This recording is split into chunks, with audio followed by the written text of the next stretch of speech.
The test is in 4 parts. Part 1, Part 2, Part 3, and Part 4. Now look at Part 1. Part 1. You will hear a woman phoning the local council about an abandoned vehicle.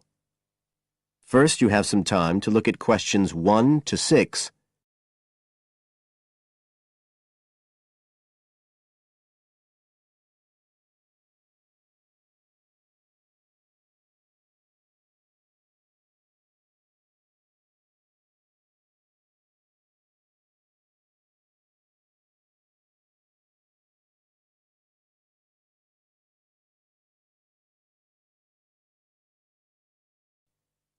Now we shall begin.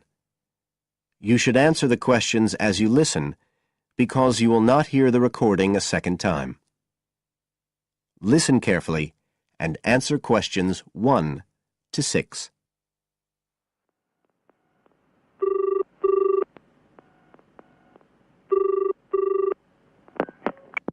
Environmental Health Department, Paul speaking. Oh, hello. I wanted to report a vehicle that's been left parked near where I live. I think it's been abandoned. I wondered if the council could arrange to get it towed away. Have I got through to the right department? Yes, you have. If I could just take a few details. Your name, please? Mrs. Shepherd. Thank you. It's not my vehicle, though. I just thought someone ought to report it. No, that's fine. What I need to do is take some details first, then we can decide what to do about the problem. Oh, I see. So the next thing I need to know is your address. Right, it's 41 Lower Green Street, Yes? Barrowdale. And the postcode's WH4 5JP. Fine. And if I could just ask for a telephone number. It's 01778 552387. I'm out quite a lot, but you can just leave a message on the answer phone if you need to. Or I could give you my mobile number. That's all right, don't worry. Now, could you tell me a little more about this vehicle? You say it's been abandoned. Well, it certainly looks like it. Can you give me an idea of where it is? Yes, it's near the main road that goes through Barrowdale. Is that the A69? Yes, that's right. Now, there's the primary school just towards the end of the village, and then next to that, next to the children's playground, there's a field, and it's in there. Oh. I wonder how it got in there. Well, there's a gate to allow farm machinery in and out. I thought something ought to be done about it. The children from the school might start playing in the vehicle and lock themselves in or something. Yes, you are quite right to report it. And what type of vehicle are we talking about here? It's a van, actually. You know, the sort with just a couple of little windows at the back. Right. You don't happen to know the make and model, do you? Oh, yes. I went and had a look and got all the details. I thought you might need them. I'm surprised the school hasn't contacted you about it. Anyway, I wrote the details down. Right. It's a Catala, and the model's a Flyer 2000. Is that Flyer? That's right. Very good. And the colour? Well, it's not all that easy to see because it's absolutely filthy. And actually, it looks as if it's had a paint job at some stage. It's blue, but you can just see white underneath where it's been scratched. Right. Well, I'll just make a note of the present colour, and if you could just tell me the vehicle number. Did you make a note of that? Oh, yes. It's S322GEC. Okay.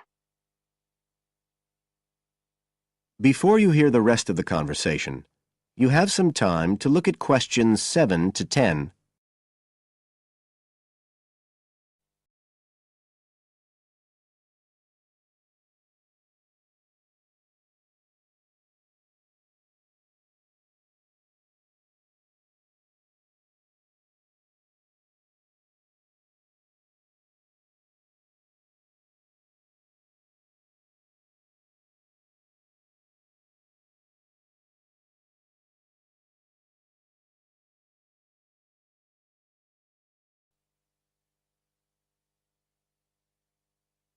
Now listen and answer questions 7 to 10. And it sounds as if the general condition of the vehicle isn't too good, from what you say. No, it's pretty poor. It wouldn't be drivable. It's got a flat tire and there's a crack in the windscreen. I reckon someone just wanted to get rid of it. That's usually the way. It's been there for nearly a week. No, it must be 8 days. I remember it was a Sunday morning when I noticed it. It wasn't there the day before. I walk past it most days on the way to the shops.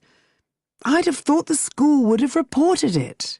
Does the field actually belong to the school? No, it's part of Hill Farm Estate. Right. I'll just make a note of that.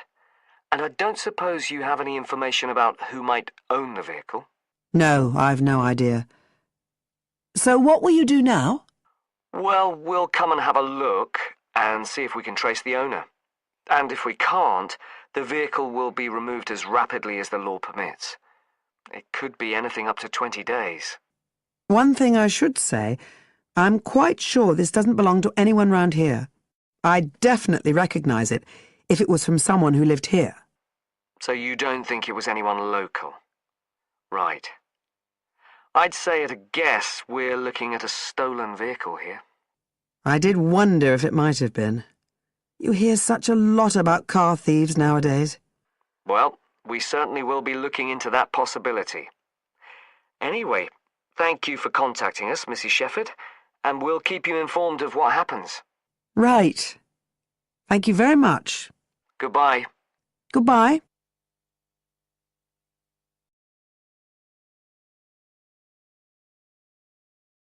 That is the end of part 1. You now have half a minute to check your answers.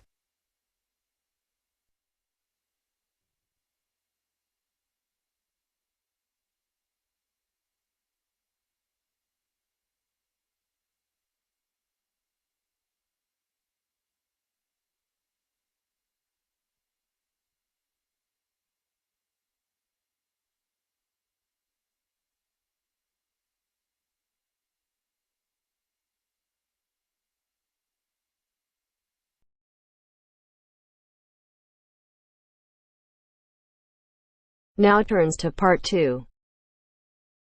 Part 2. First, you have some time to look at questions 11 to 15.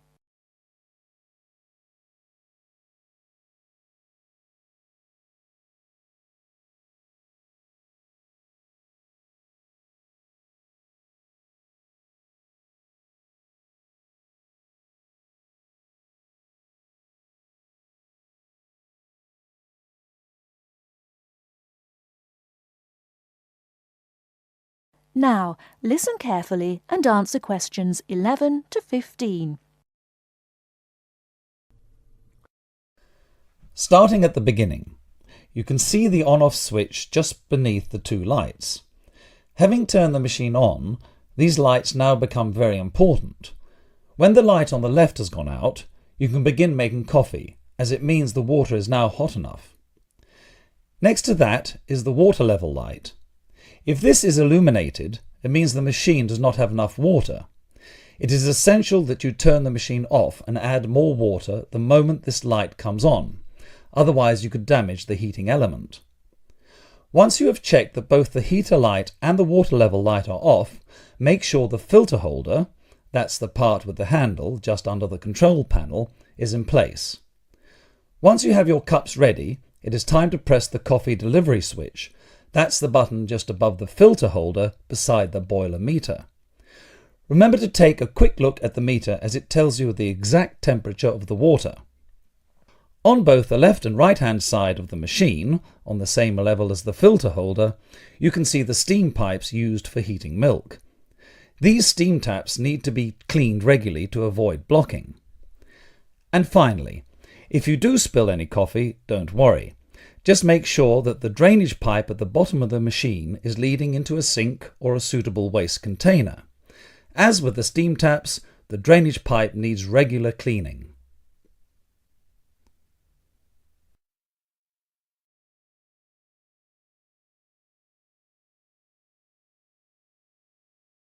Before you hear the rest of the talk, you have some time to look at questions 16 to 20.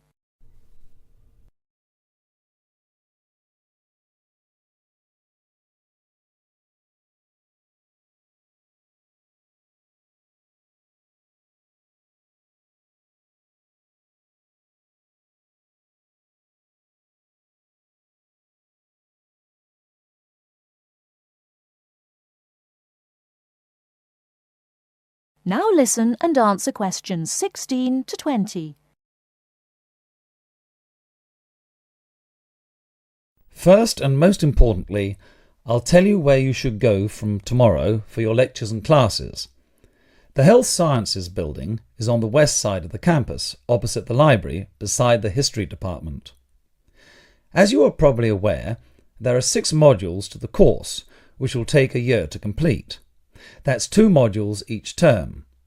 In the first module of this term, you will be looking at current laws with regard to health and safety in the workplace. Don't forget that as you progress through the course, you should be building your thesis. This will need to be completed by the end of the year. Coursework will also be credited to your final grade, but the most important part of the course is the thesis. Now, the final thing I want to tell you, and again you should know this, is that there will be a number of guest speakers throughout your course. They will come from a number of different medical backgrounds, but they will all be giving you their views on the relevance of health sciences in their occupations.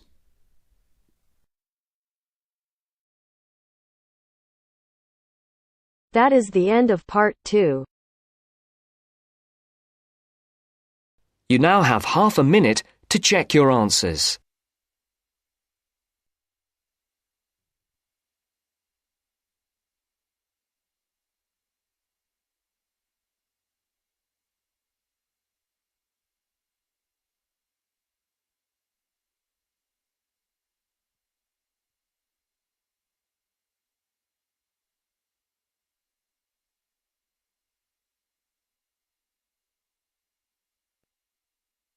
Now turns to part 3.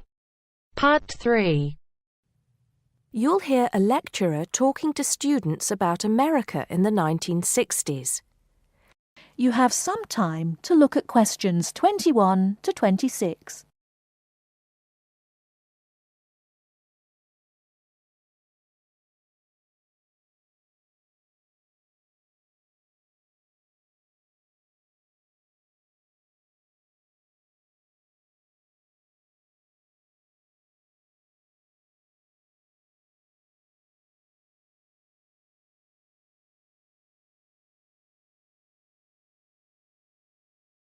Now listen carefully and answer questions 21 to 26.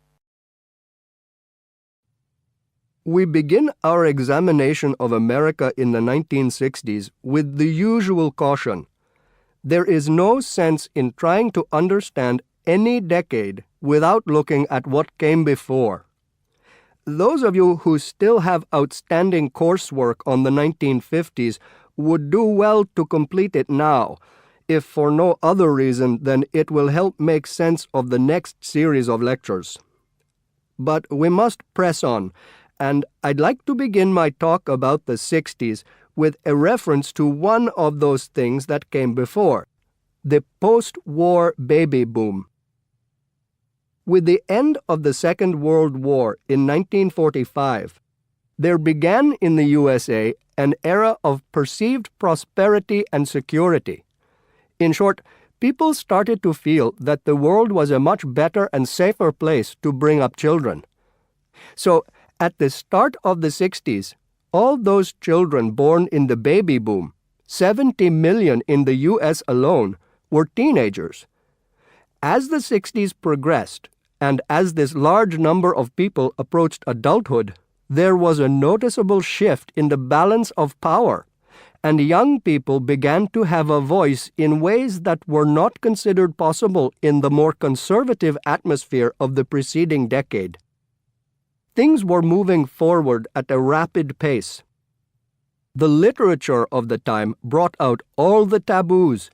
Everything was covered, such as race in, for example, the book To Kill a Mockingbird. The role of women changed, and equality for women, well, let's just say that once certain books were published, women were no longer going to be satisfied with their roles as devoted wives and mothers. Through literature alone, the whole fabric of society was challenged, and by the end of the 60s, things would never again be as they had pretty much been for the preceding 40 years.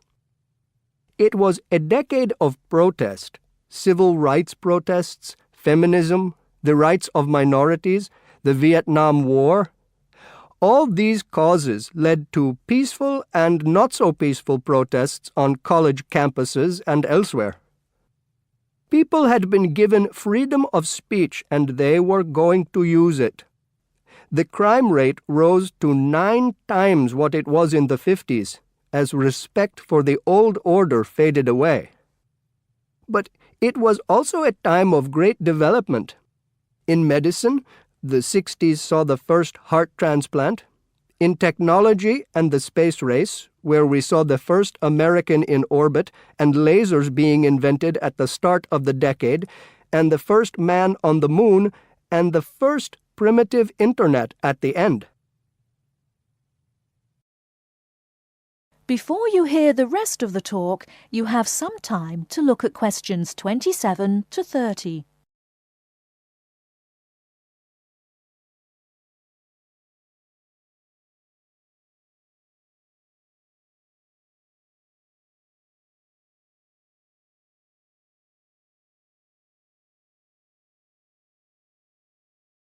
Now listen and answer questions 27 to 30. None of this, good or bad, might have happened if things in 1962 had gone slightly differently. On October 16th, President John F. Kennedy met with his closest advisors at the White House. They had obtained photographic evidence showing that Cuba was building or installing nuclear weapons. It was widely believed that Cuba was preparing to fire these weapons at cities in the USA. Kennedy was faced with 3 choices: to try to resolve the crisis diplomatically by negotiating with Cuba and the Soviet Union, to take action to block the delivery of more weapons into Cuba, or to attack Cuba, destroying their weapons. Believing that the first option would end in failure and that the third option would lead to war, it was the second option that Kennedy chose. In doing so, he succeeded in preventing the buildup of more missiles. The Soviet Union then withdrew the weapons from Cuba. Most historians agree that if Kennedy had acted differently, the episode would have led to a full-scale nuclear war between the United States and the Soviet Union. Millions would have died, and the world would have been changed beyond recognition. That is the end of part 3. You now have half a minute to check your answers.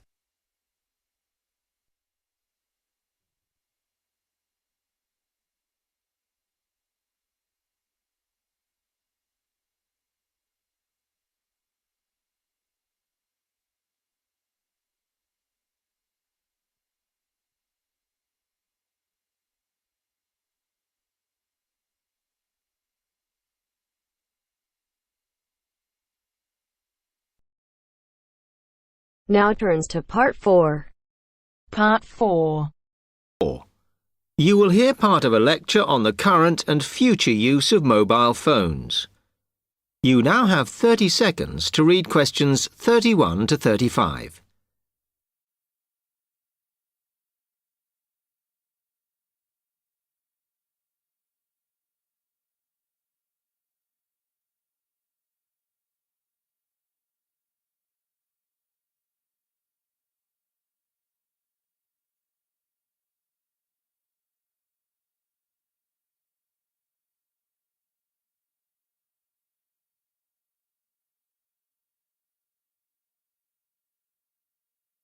Okay, now today we're looking at changes in communication, and specifically changes that have just happened or are likely to happen in the next few years. Key to this is the mobile phone, which is increasingly being seen as an all-purpose system rather than just a phone. If you only use your phone for texting and making calls now, you will be amazed at how you'll be using it in the future. The technology has been developed for a range of other uses. For example, phones could be used so that if you are meeting someone and they get lost, you could send them a map of your location to help them. This will save all those complicated explanations over the phone and our poor friends or colleagues trying to drive and find out where they are at the same time. And if you get bored waiting, or if you're traveling, for example, you will soon be able to see TV news on your phone as it is actually being broadcast. This means that you won't have to miss any of your favorites if you were away for a few days. Most people have got used to texting now, and young people send pictures to each other. But what is exciting is the possibility of putting music with them before you send them. And it's not all frivolous. Phones are going to become even more critical in business and education. Some recent developments have a highly practical usage. So, for example, as lecturers, we will be able to send everybody a text to let them know if lectures have been cancelled. And the new phones could have a further use in education, as well as business, as they will enable us to go to any destination, such as when we are doing a field trip, for instance. And from there, to send data directly to a computer so that we can access it when we get home. This means we will no longer be limited by what the phone can store. You now have 30 seconds to read questions 36 to 40.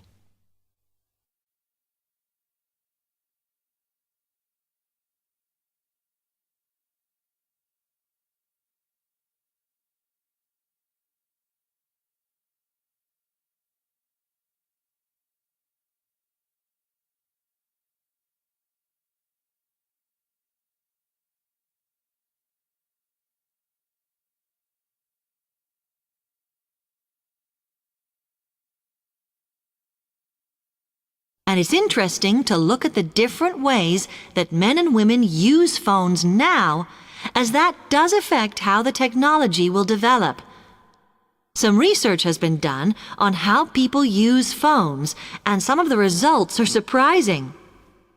One of the increasing usages of mobile phones is to get all sorts of data, such as phone numbers, the weather, train times, etc.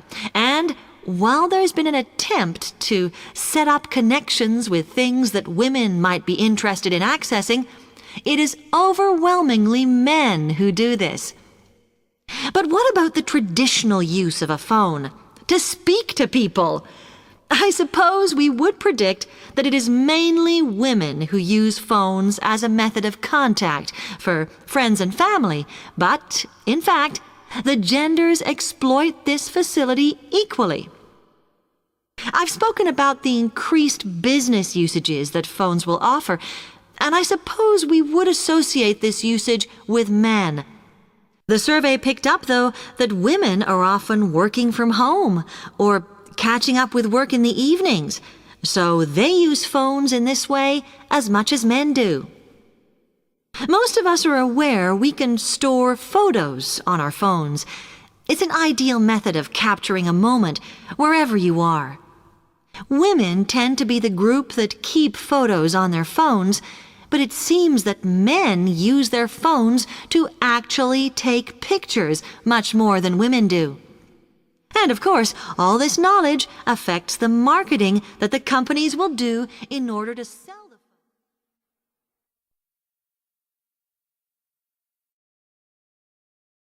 That is the end of part 4. You now have half a minute to check your answers.